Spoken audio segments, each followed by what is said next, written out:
My final year was as the head of the serious crime unit, which effectively licensed me to do lead investigations into murder, rape. This isn't theory.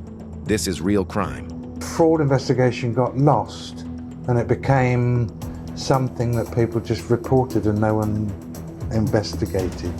Let that sink in. It just doesn't get investigated enough because they don't have the resources to do it with the personnel. And that's the gap.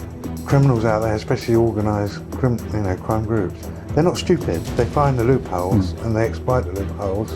And most people never see it coming. We do quite a bit of deep dive internet searching. We've got a completely global reach, as I mentioned to you before. This is Rob and Bill from Expo.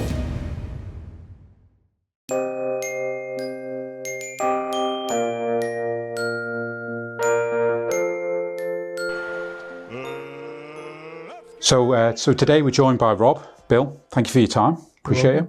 Thank you. Hello.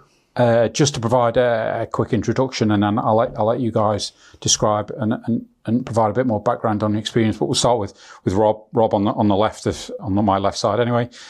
Isle of Man, in the police for 2 decades here, in the drug units and serious crime unit. You now run Expol, which certainly a lot of people in the finance space will lean on your services, and we'll perhaps dig into that a little bit more in a moment. Sure. Bill, I know you come over and help and support, do some training through Rob's company. So your background's in the Met, 30 years, serious crime, serious fraud. Yeah. I'd imagine a lot of juicy stories we can talk about. No, but certainly some learnings we can take for the island. The island's obviously coming into, I think, MONEYVAL's happening, which for those that don't know is really the European body that then come in and inspect that the Isle of Man and many other jurisdictions are doing what they should be doing. So that's up and coming later this year, I think, 26. Yeah, so everyone's running around making sure the house is in order, as they should be all year round, let alone in this. So I'm sure that's dominating, and we'll talk a little bit about that as well, because I'm sure that's some of the discussions. But maybe to just give a bit more context to listeners, viewers, and start with you, Rob, just a bit more on your background, because obviously I'm just very high level from within the police. Sure. Well, I joined the Isle of Man Constabulary in 1983, did my usual spell in uniform before after about 4 years going into the CID. And from then on, I just didn't move out of plain clothes. So I was quite privileged, really, that I spent 19 out of my 23 years service in plain clothes. Did the drug squad, and that's where I ended up as the head of the drug squad, and was for almost 7 years as well. Went as a detective sergeant. And then when the squad grew from about 6 to 19, I was the detective inspector in charge. They were good days. I really enjoyed it. My final year was as the head of the serious crime unit, and I gained the accreditation there for Home Office Senior Investigating Officer, which effectively licensed me to do lead investigations into murder, rape, which I did, and other serious crimes and conspiracies. Right. And it's a fair amount of, because obviously Isle of Man's a fairly quiet place generally, we like to think, but there's probably more goes on than we probably general public would generally know. But it's a lot of then training and support, because I'd imagine that because certain elements of that serious crime, there's not a lot of it, therefore there's not a lot of expertise on the Isle of Man, or would that be wrong, that statement? No, I think so. I think the Isle of Man Constabulary are well trained, they're well regulated. They were always in a good place, and I'm sure they are in now. And you pick up on that by reading the newspaper now as to see what they're dealing with. We're so close to the UK mainland, and the drug profits are so high to import drugs here. The drug squad, the current drug squad, and I know they're not named that anymore, but they're kept very busy. Yeah, right. Interesting. And your background, Bill, a bit more? Yeah, I was Met Police for 30 years in London. I was fortunate enough that probably for the last 20 years I was in various Scotland Yard departments. After I did uniform and a bit of plain clothes CID, I went on to the fraud squad. I was on the fraud squad for nearly 9 years, during which time it morphed into what was called the economic crime unit, but it was the old fraud squad. Then went on to financial investigation units, asset tracing, confiscation. Then did a stint on international cooperation, so dealing with inquiries from overseas jurisdictions. That then had a footprint into the UK. Sorry? That then had some kind of footprint. Exactly, yeah. They required evidence for their sort of investigations overseas, and we would provide that evidence in from the UK. Yeah, okay. Quite often host them coming over to assist us. I did my last couple of years actually training the financial investigators and money laundering investigators, Okay. the fraud investigators of the future. Left, I think it's 14 years ago now. I keep saying like 10, every year it's like 10 years and 11 years. I think it's 14 years now, surprisingly. Been coming to the island for 13 years. Right. And was lucky enough, someone put me into contact with Rob. So I sort of do two things now. I do a lot of anti-money laundering training for private and public entities. And then sort of other half of my work is do a lot of overseas inquiries. So I travel to different jurisdictions, normally on overseas projects, normally sort of government funded or bank funded or something like that. Currently doing a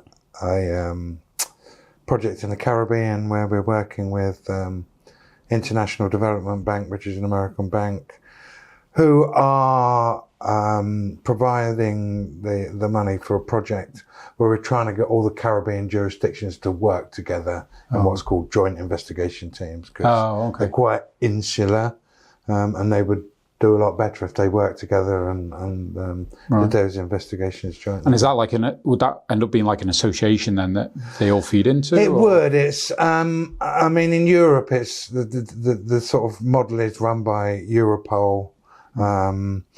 But it's not something that is a permanent structure. It's something that is brought up ad hoc as needs be. So one jurisdiction may uncover some sort of criminality, and then will realise that they would benefit from having 3 or 4 other jurisdictions involved in that investigation. Yeah, okay. Share of intelligence, share of evidence becomes a lot quicker. Prosecutors become involved a lot quicker. And, so it just makes their job a lot easier and gets their evidence between each other quickly. Yeah. So we want to chat about, I suppose, now Isle of Man financial crime, but can I just go back to the fraud? Yes.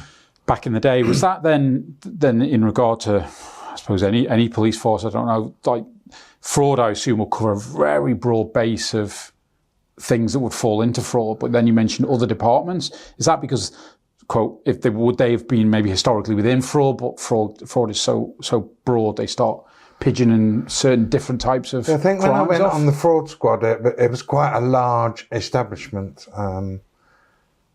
I think we had something like 120 people on it then, and still the sorts of fraud and the types of fraud and the amounts were vetted. It was in the infancy also of Serious Fraud Office, which used to get stuff through as well, but it got investigated. And I think the problem being now is, a lot of influence went on money laundering investigation, quite rightly so, but sort of fraud investigation got lost. And it became something that people just reported and no one investigated. Do you know what I mean? Because the resources aren't there. It's a problem. Budgets tighten every year. Yeah, of course. Yeah. So and you even see. So it used to be in the UK, you'd report it to something called action fraud, and now they've had to rename that as report fraud. Okay. So I think it just doesn't get investigated enough. That's the problem. Yeah, right. Okay. Because they don't have the resources to do it, or the personnel. So. Okay. So let's start with the Isle of Man. So, Rob, if we start with you, you've obviously got a business here, Expol. Maybe just talk a bit about what the business does, how you interact with so again, I guess a lot of the interaction is with regulated entities on the Isle of Man. Sure. And just the type of work you're doing there and the type of, I suppose the activities of the businesses you're working with and where you're supporting them, and where obviously we're trying to make the Isle of Man it is a jurisdiction of choice, but what are, making it in that, I suppose, regulatory as clean as possible, I guess, if I put it in the most layman's terms. Okay, just a little bit on Expol then. Expol was set up in 2005, so it's just hit its 21st birthday. It was set up by my former business partner, Dave Bell, I've been in the police with for 23 years. He retired. I retired a little later than him and then joined him in 2007 and became business partners then. And we've always sort of stayed true to ourselves, I think, in terms of keeping the strategy quite simple. So we have an investigation strategy, one for employment screening and one for specialist training courses. And the investigations for us were, our bread and butter we were career detectives. We knew about investigations mainly for the prosecution and the police. But then when we opened up and started running Expol, the more of the investigations became for criminal defence lawyers. So we were doing like defence file reviews. Oh, okay. And interviewing witnesses and taking statements from defence witnesses. And that's how the company kicked off life, really. And then we just slightly increased. We started doing employment screening in about 2007 and started doing training courses using the likes of Bill in about 2013. And that's when we sort of set our limit at that, really. So the three-pronged attack sits true today. And we never tried to veer into something that we don't know about. So we're not picking up on cyber because we know there's specialist cyber companies on the island that we can collaborate with, and which we do.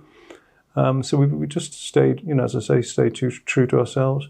So the investigation side of things and where we work now with companies is particularly in areas of enhanced due diligence or asset tracing.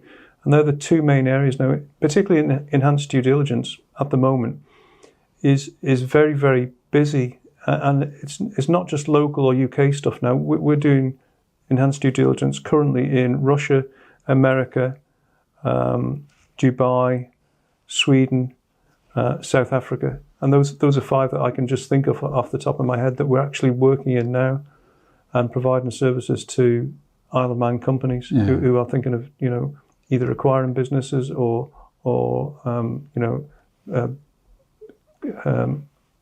sorry, Martin. Interacting. I know what you mean. Interacting with, and so if I look at, for those that don't know, for those non in the finance services space, when you're taken on by a bank, etc. If you open a bank account, clients are typically standard or high risk. You tend to fall into the 2 categories. I think the regulation has, and for those high risk clients, and for whatever flags they may be, it doesn't mean you have to be. It might just be because you're PEP connected, or you're just very wealthy and therefore you become high risk, then there's this thing called enhanced due diligence where there's these additional checks and balances in essence that you're supporting businesses with. Sounds like globally, basically. Yeah, it is a global trade for us now, and we are particularly busy. It's probably at the moment we're going through the most prolonged and sustained period of busyness since I can ever remember, and it's gone on now from about the middle of last summer right through to today. So that posed a question for both of you, which I was going to ask later. But one of the questions now is, obviously regulation is very important. Regulation can't be a tick box exercise, and I'm just asking for views here, or if you want to comment on it. The question is, does the regulation is there a challenge in it becoming not a tick box exercise? So when we talk about maybe business being super busy, is it because it's just like, well, we just have these are just high risk. It's just easier, call it high risk. We'll tick a box. We'll get an extra report. Yeah, we're managing risk. I'm sure that they're not doing it, but can you end up over-regulated? I don't think so. I think when you drill down into the regulations, they're there for a particular reason. They're evolving because the criminal landscape evolves, More and more people are coming under regulation.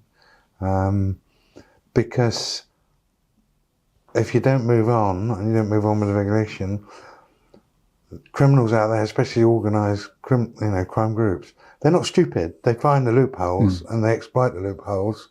And of course they will. It's a bit like water, isn't it? Finds the easiest route into somewhere. So regulation's happening. I mean, you saw in the UK, there was a couple of changes a few years ago. One was letting of commercial property. Suddenly they realised, hang on, this is a loophole, and this has become regulated. Art dealers were only regulated if they were classed as high value dealers. Now they're regulated and we've seen a number of cases where people are using art to launder their money, especially in terrorist financing. Yeah, okay. So that's an example, I guess, again for people with less knowledge in this area. It's they'll be using commercial property, buying them or leasing them, and a way of then leasing them, and that generates an income in itself, and it looks as though it's part of the layering process. Yeah. It looks as though it's a legitimate business. Yeah. So when we talk about money laundering, we've got I feel like this is an exam, but we've got 3 layers. Is that still a common common general theme? You talk about doing AML training now. Is that still the basis of integration layering? Placement layering, integration, yeah. I was checking for you. I did some training today. It's the first thing I mentioned because it's what people remember. Placement layering, integration. Most of the legislation around the world, Isle of Man is no different. The criminalisation of it correlates to those 3 stages. So you have 3 main money laundering offences in the Proceeds of Crime Act. They more or less correlate to placement layer and integration. And people remember placement layer and integration. They don't remember Section 139, Section 141, Section 1. And I always say at the beginning, I mention this because you remember it, and then you'll remember the offences. Which feed out of it. So I read a stat today that there's globally, it's obviously people don't report money laundering if they get away with it, but they generally think, I think like the US, it was, I think 500 billion, I've got notes on my 405 billion worth of money laundering that goes on, and globally it's nearly $1 trillion. You probably know more. It wouldn't surprise me. And I guess that ranges from obviously your organised crime and so your big syndicates to, I don't know, I'd assume it would be you pay a bill, the cash in hand, and he doesn't report it because it's tax evasion. Yeah. I mean, it will include everything. Yeah. But yeah, I mean, it's massive. Well, it's the same with, you mentioned fraud earlier, it's massive. Yeah. Massive amounts of money globally that could be used elsewhere for good purposes. Yeah, indeed. So and obviously many years experience, and it's, you talked about them finding the cracks and the water finding the cracks. What, if you had to kind of pick up and looked at maybe 3 decades and gone, financial crime is very much focused, say, cash-based businesses back here. It's evolved into more. How would you try and describe the evolution over the years? Obviously, it's getting more sophisticated, I'm sure. Well, it's just more sophisticated. They're using different vehicles. It used to be you only ever had to show your passport and utility bill if you went to the bank, wasn't it? And then suddenly it became mainstream that it was estate agents, and then it's mainstream if you go to TCSP, and now it's mainstream, and it's just catching up like that. But I think probably with organised crime groups now, it's the way they disguise it using either partially legitimate businesses, or they disguise it pretending that it's a legitimate business. Trade-based money laundering. Okay. And some examples of that you've seen around? Yeah, I've seen lots of it. You see most of the stuff you read in the papers now, they're using this trade-based money laundering. There's one I was talking about today in the training where they hid it by, they were importing cocaine from South America that initially went into Europe, I think maybe Rotterdam. But they were importing that disguised in bananas. Oh, okay. And then they set up a business to say, well, we import and export bananas, we're wholesale of bananas. And they weren't at all. In fact, they ended up, I think they did a trial run and got lumbered with £300,000 worth of bananas they couldn't shift. Oh, really? Had to burn them. But it's that sort of thing, but it's the main typology, and even our terrorist finances will use it as well. Yeah. Because it passes a lot of the CDD, KYC checks. They'll pay their tax. They'll set a company up. It will be a proper company. They'll register the directors. They'll pay their tax. They pay import duties on what they're pretending to bring in. Yeah, okay. They'll have an accountant audit their books who normally knows what's going on, but or they'll employ an accountant. So if they go along and KYC or CDD to someone, it's really difficult to spot it. Normally only unravels once law enforcement go in and do what they call piercing the corporate veil. And then they will look at every single invoice and every single bill of lading and correlate those to the amounts coming in. Okay. Yeah. And in regard to then, as an example of that banana one, are they then overpaying for the banana import, and that's where they're actually paying? They could overpay, underpay. I mean, trade-based money laundering is not about the trade, it's about the money, basically. So that it will either be used to pay for debts, across different jurisdictions, or move money between the same organised crime group in different jurisdictions, because they don't want to move cash around anymore, because it's detected. Gets detected too easily now. Okay. I mean, cash still gets moved around, of course, but this way it goes through the mainstream financial system. No one reports on it because they think it's just normal, legitimate banana trade. business. Yeah. Why is cash harder now? Just because it is rarer? Well, it's rarer. More suspicion. There's a lot more legislation at borders now. Okay. Yeah, you've got cash seizure legislation as well, with stuff just moving around. Most jurisdictions have cash seizure legislation. Technology is better at airports. You go to the airport and it says, when I came in last week, it says we got dogs that sniff for drugs and explosives.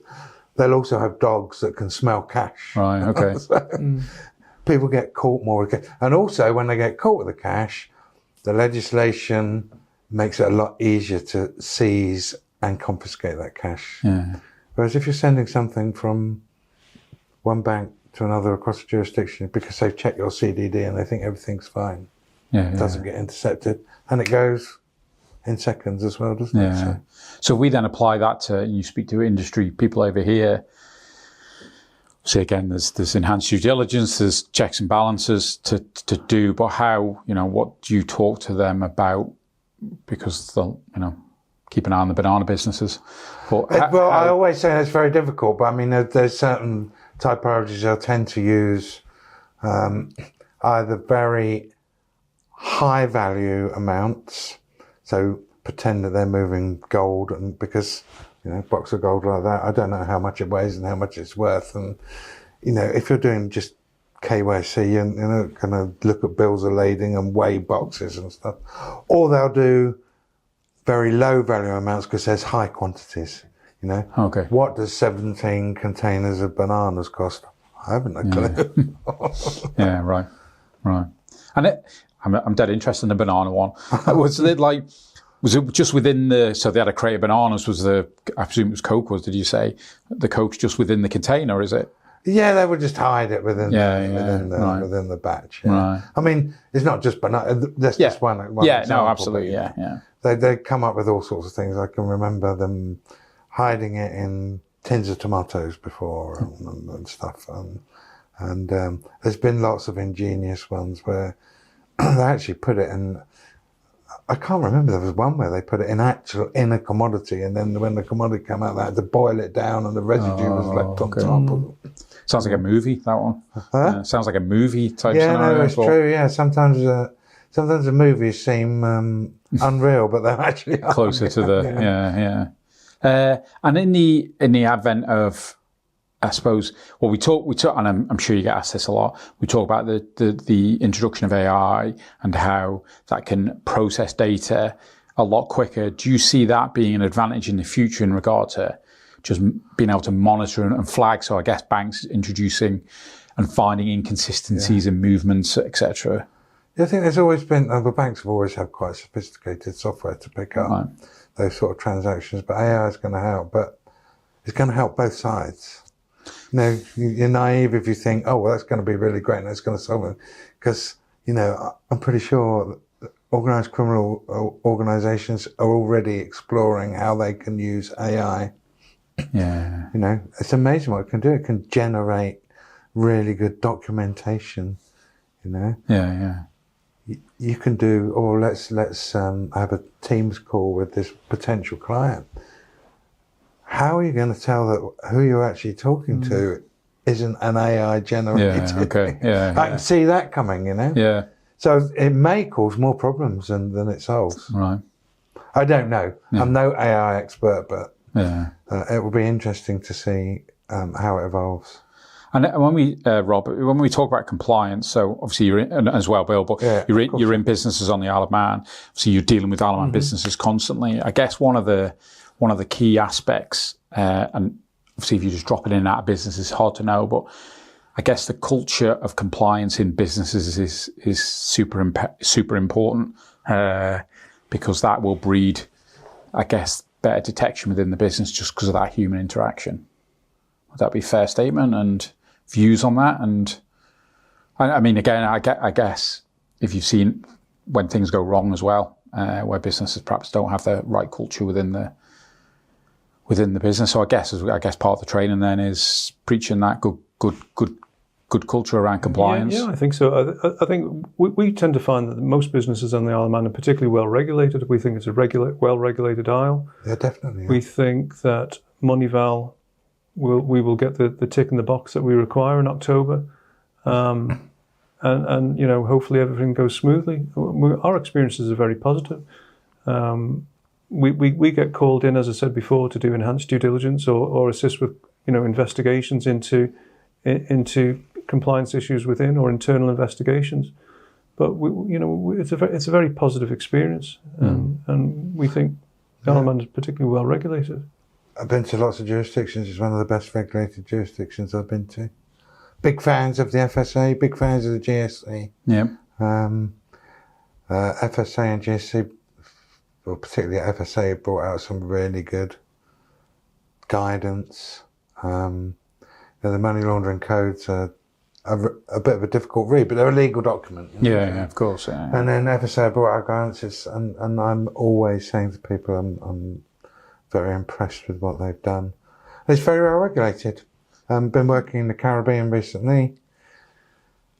One of the guys who we're working with out there is a police officer, a financial investigator, but he's also he's attached to a thing called ARIN Carib, which is a sort of intelligence sharing agency out there. But he's also a MONEYVAL evaluator. And he said to me, we were out there a few weeks ago, and we were talking about the Isle of Man, because I was explaining it. He says, oh yeah, Isle of Man, that's got some really good legislation. Okay. And he's the other side of the world on a small Caribbean island. But as in a MONEYVAL, not a MONEYVAL, he's a FATF evaluator, because it's FATF, sort of Caribbean FATF. But he is an evaluator, and he knew of the Isle of Man and its reputation for good regulation and legislation. So yeah, I think it's one of the best places, one of the best regulated. But you can't be complacent. I would be very surprised if there's major deficiencies found by MONEYVAL. They'll find something. No one's 100% perfect. They'll find something, but I would say pretty much spot on, and people take it seriously. And so they should. And if we then zoom out, we talk about the Isle of Man now, we zoom out and go globally, and obviously offshore, I mean, I hate the word offshore in fairness, because there's just this attachment of, I grew up in the 90s in the CSP world where, people did bring suitcases of money over, but I don't think that world really exists here now. But if we zoom out, would you say and I'm not saying particularly the Isle of Man, but let's say offshore jurisdictions, if we use that term, are they, on a par with, is there more going on in London and New York and other places like that attachment of it's offshore, it must be dodgy type of mentality that is around, when the reality is going on everywhere, and everyone's got to stamp it down. Yeah, to me, offshore is anywhere that isn't where you are, basically. But I understand what you mean. You're talking about certain places that had a reputation. And you watch a crime program now, and they'll be like, "Oh, they've set up a Caribbean structure or an Isle of Man structure." But they've attracted business by better tax structures or whatever. No, I think my point of view is the criminals. You will get something from past reputation, But I think the criminals will target now the places that are less well regulated. Okay. And it's good that Financial Action Task Force put this list out and say, well, these places aren't up to speed. But on the other hand, our criminals will go, oh, well, let's go over there because we know they're not going to do their CDD properly. So I think the fact of actually being well regulated deters that sort of thing. Okay. And the reputation is getting less and less, and agreed. It feels like, I'll use the word onshore and offshore if people just want to use, and it's like, to me, I have no stats or anything, but it's like, that's where the money laundering goes, and these lot, where I suspect globally that's not the case. It's everywhere. Yes, it is. There will be certain jurisdictions that aren't well regulated or well legislated that will attract it. And they're normally the ones that you see on the FATF list. So. Okay. And I guess the other thing to ask, which I guess is a common question, but the evolution of cryptocurrency stable coins, is that an area that, again, it gets tarnished with a money laundering brush as much as cash does, because they were handing cash in banks in Mexico, from my recollection, from drug work. But is that an area, again, evolving? Because, again, it's a fast-moving pace. You're trying to keep ahead of it, but the criminals are obviously, I assume, trying to be one step ahead of that constantly as well. Yeah, I'm no crypto expert, but has its inherent difficulties because it's anonymity. But I mean, if you can get out past that and regulate it, then you start identifying people. I think the Isle of Man jumped on that really quickly, because I can remember when I was first coming over here, it was going to be Bitcoin Island, wasn't it? And do you know what? Our government very quickly changed the Proceeds of Crime Act, said, right, anybody who deals in crypto over €1,000, you've got to get a full CDD. And it just never happened because of that.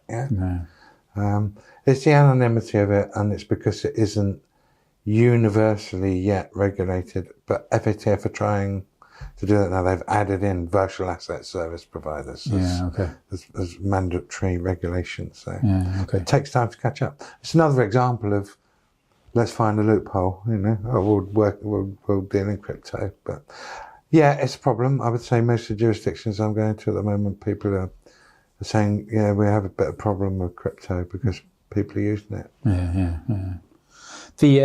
Just to go back to the point earlier on regulation. So I'll say I'm on the other side of the fence. I've been in regulated businesses, and I absolutely agree. Regulations are definitely an important part of that piece. And and maybe not push back, but talk a bit more about over-regulation. So I've been in the sector, you're trying to do business, you're trying to compete with other jurisdictions, and of course you want the high standard, of course you want the jurisdiction, because you won't win business in the jurisdiction if it's getting lambasted in the papers week in, week out, because there's bad things going on as well. But to me, it seems like feels like we're at not a tipping point, a real balance now where it's certainly in the industry I was in, it's expensive to do business. Yes, you have to do your CDD and your governance. It's obviously dead important. It's just that balance between then being able to actually offer a service that's actually viable and cost effective for a client. I appreciate that. I sympathise with that, because most of the people who come to my training, they're trying to make a living, and their core business is not doing AML. Their core business is making money. But if you risk assess properly, I think you can reduce that cost. And I also think that although it's not you can't put a plus in the bank account on it and say, but I guess the biggest risk is that you break the law and go to prison, isn't it? But the second biggest risk I see to all the regulated entities is that the regulator comes in, takes your license away or fines you. And you've seen some massive fines recently. So actually, doing your AML and doing all that is money well spent, because you're not going to be then intervened by the regulator and fined a lot of money. Yeah, and I suppose I play it down the road, and of course I don't dispute it's important that everyone does that. But it's not really a question, but is there a point where you end up with, again, the amount of licenses that go, and again, it's just more having a conversation than asking a question here, but the number of licenses are continuing to reduce because it's the cost of doing business. Yeah, I know that online gaming licenses have reduced. Because they're saying the cost of doing business. Does it eventually get to a point where you just can't do business? Obviously, I'm sure that wouldn't happen, but sitting on the regulated side, it feels at times like, but I understand, it's not anyone's doing anything wrong from a sense of... eventually it comes down to like, you come from one environment, I come from another. That's why it's quite interesting. You would say, well, actually, can we get over-regulated? And I'd say, well, I don't think you can be regulated enough. But then I'm more into making sure the bad boys can't launder their money. So are we. I know what you mean. Yeah, but I do sympathise with it. It's just a balance. I would say that the Isle of Man's far from that point. I agree there would be some tipping point where it just becomes too difficult to do business. And I think we've dealt with something in the last day or so where someone has said, well, actually, I'm going to decline this business because it's going to cost me too much to do the EDD.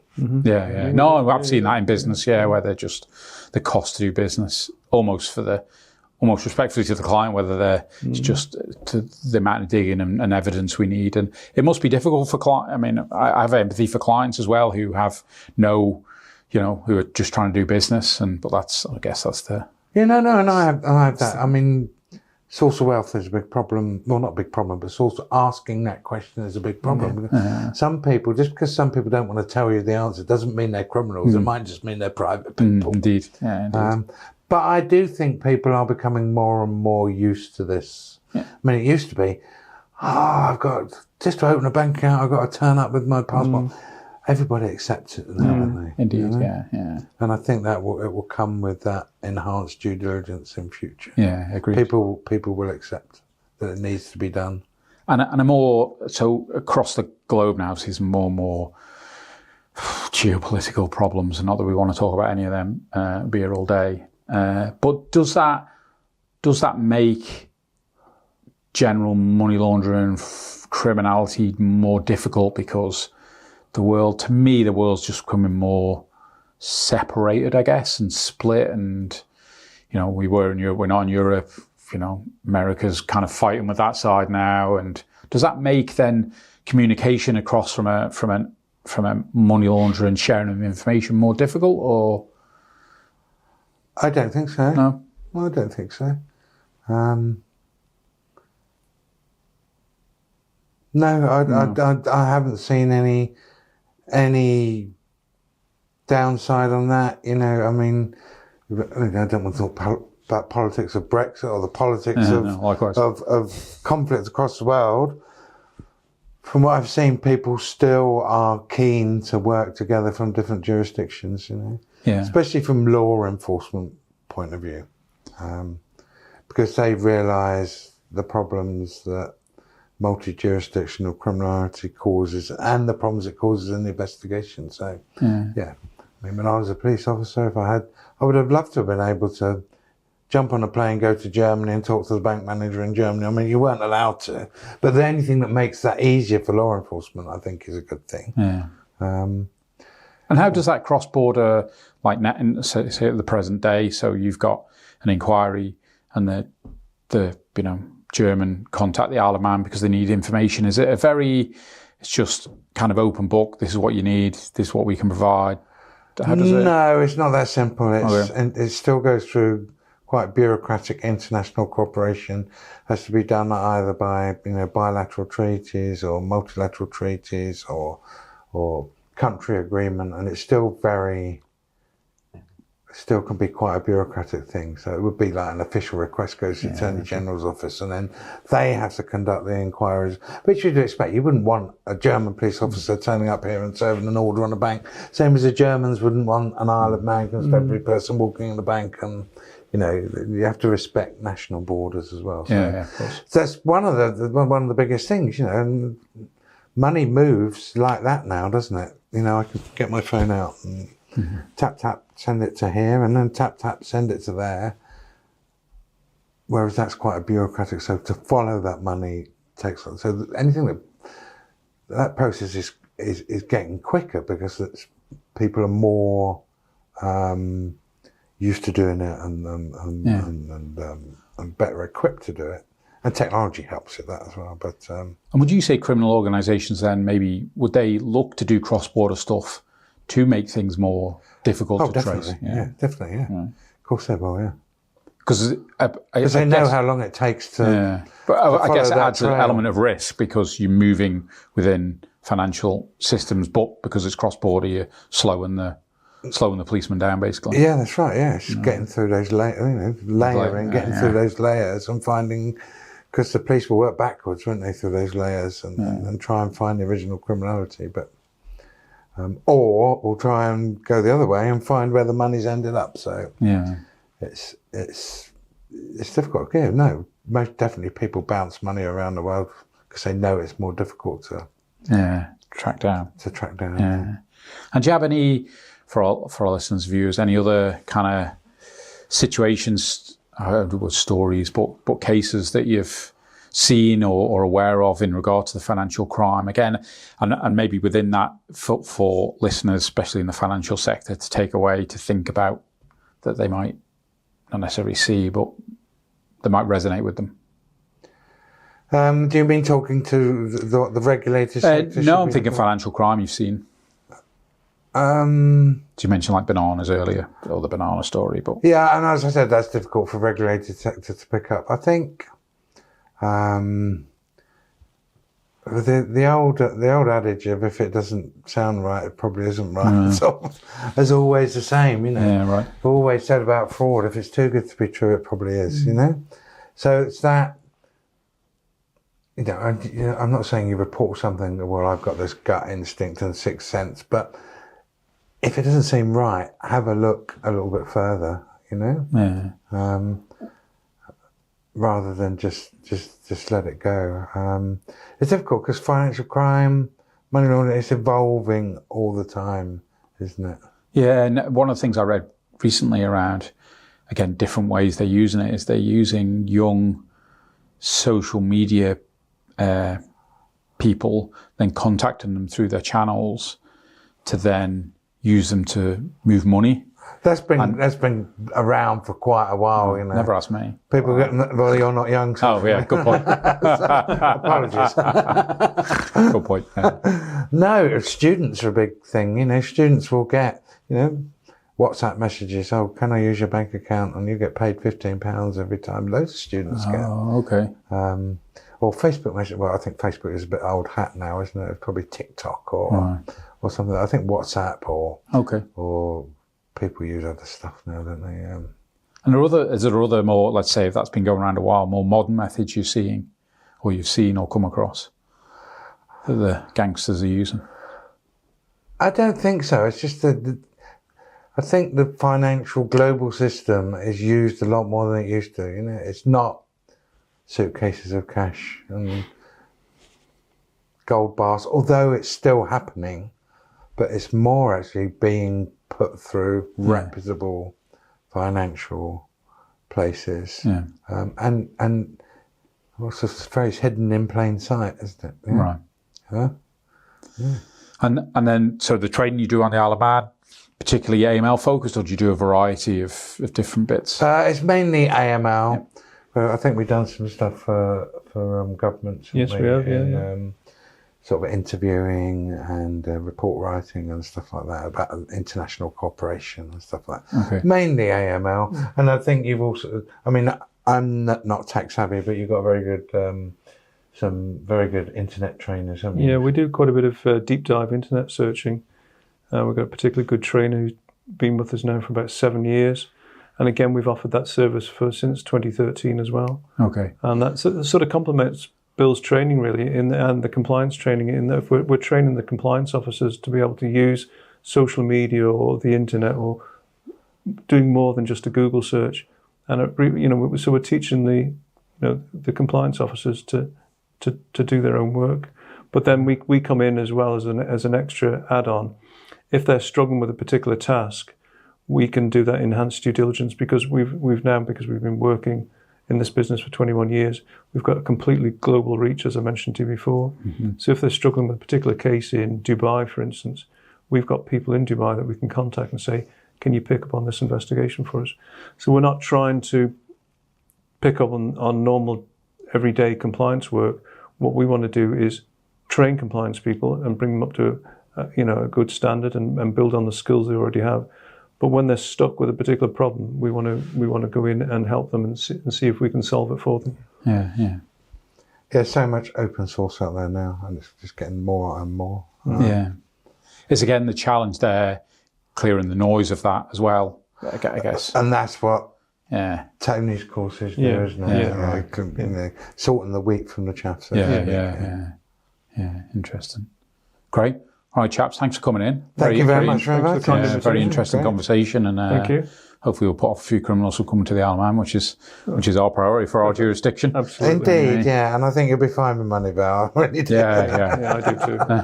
And obviously, if any firms listening want to have a conversation or need training, Rob's, I suppose, the start point. I'll certainly find you. I'll put some links in on the podcast as well. Yeah. Okay, thank you very much. Yeah. Appreciate it. Thanks, chaps. Great, thanks for the invite. Thank you. That was Cheerio. good. Thank you. Poor flimsy humans. Don't you wish you were flawless like me? A towering inferno of physical perfection? I hate to pop your blimp-like ego, but you're not perfect.